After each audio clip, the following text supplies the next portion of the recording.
Lalo Salamanca is a ruthless cartel member who's undeniably charming, animated, and witty. With his charisma, he quickly becomes one of the most likable characters despite his sadistic and cruel nature. This is a great representation of the way we tend to see some of the darkest, most twisted criminals historically described, as many are known to be charismatic and charming and present themselves in a sociable and friendly way. Lalo genuinely enjoys inflicting harm on others. The more we see his true character, the more his consistent laugh and smile reveals the unsettling tone. We start to realize what he's capable of, especially in moments such as his first visit to Don Hector. As he sees Don Hector disabled for the first time and with the intention of cheering him up, he openly recalls in detail a time they tortured someone together. He also collects items from his victims as keepsakes and calls them sentimental. This is why he kept the bell from the hotel manager that they harmed, and he gifted it to Don Hector. He knew that this would be a fond memory for Hector. This is an important detail, as Don Hector is majorly responsible for the cruel and violent nature of Lalo. Don Hector raised Lalo, Tuco, and the twins, who all happen to grow into the most violent individuals we've seen from the cartel and in this series. However, Lalo appears to be the most threatening due to his calculated and manipulative personality, combined with his desire to find opportunities in harming others. This is a clear sign of his sadistic behavior, and we've seen him record his journey in his personal conflict with Gus, later recording the harm he inflicts on him as if it were a friendly vlog to keep and reminisce on. His emotions seem to be completely limited to anger, happiness, excitement, callousness, curiosity, and frustration. He is highly confrontational, and he internally hopes that someone will slip up and admit something that they shouldn't have so that he can jump at the opportunity to harm someone reasonably, without backlash from the cartel. He doesn't show any signs of sadness, remorse, or regret, and also when he claims he's saddened, his expressions are completely in misalignment with his description. Lalo is also extremely manipulative. We see him compliment Gus and try to work his way into Gus's true emotions about the cartel, but Gus is also highly manipulative and doesn't fall for his traps. This is the start to Lalo's concealed desperation to find a hint of resentment in Gus. I am satisfied with the current arrangement.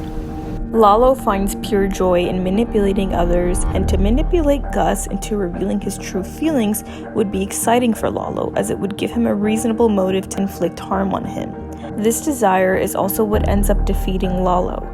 He allowed Gus to reveal all his true feelings on the recording, enjoying every moment of it as he was attempting to get these true feelings out from the start. Little did he know, in his enjoyment of Gus revealing his feelings, it was also a plan to stall him, ultimately being what defeats him. Comparing Lalo to other characters, we can see how disconnected with empathy and emotion Lalo truly is. Gus feels the weight of death around him and is simply just good at concealing his emotions. We see him show glimpses of sadness following innocent deaths throughout the series. Even the twins show genuine sadness. Although they have been trained to be emotionless killing robots, their expressions show genuine hurt and sadness upon the loss of their family members, as well as discomfort and personal offense when Don Hector, who they are fiercely loyal to, is disregarded.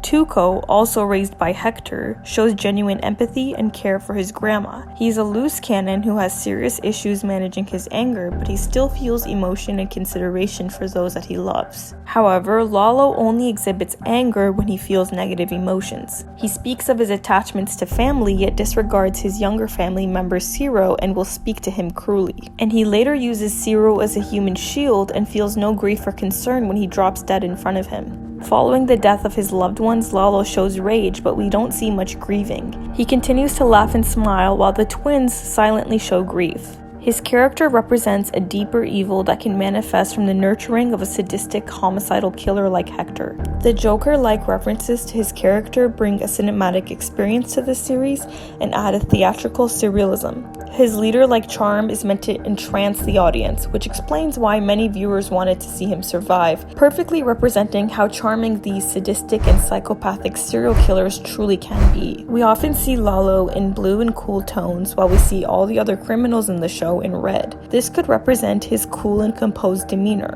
while I theorize that it's related to the hot and cold theory originally pegged by fans. Cool tones are often worn by those who are law-abiding, while red is often worn by criminals. However, it's untrue to refer to Lalo as law-abiding. My personal theory is that Lalo's use of color represents his control over his own image. He decides exactly how he wants to present himself, which coincides with his manipulative nature. If he wants to appear non-threatening, he chooses to do so with cool tones. This is especially in moments where he tries to lure people into his manipulative traps in order to get them to admit things that they shouldn't. He later begins to dabble in warmer tones when he does want to be more threatening and instill fear in others to obey him. Hey guys, thank you so much for watching this video. If you enjoyed it, please like, share, and subscribe. Also, leave a comment below about your theories on the show. I love getting those kinds of comments, so feel free.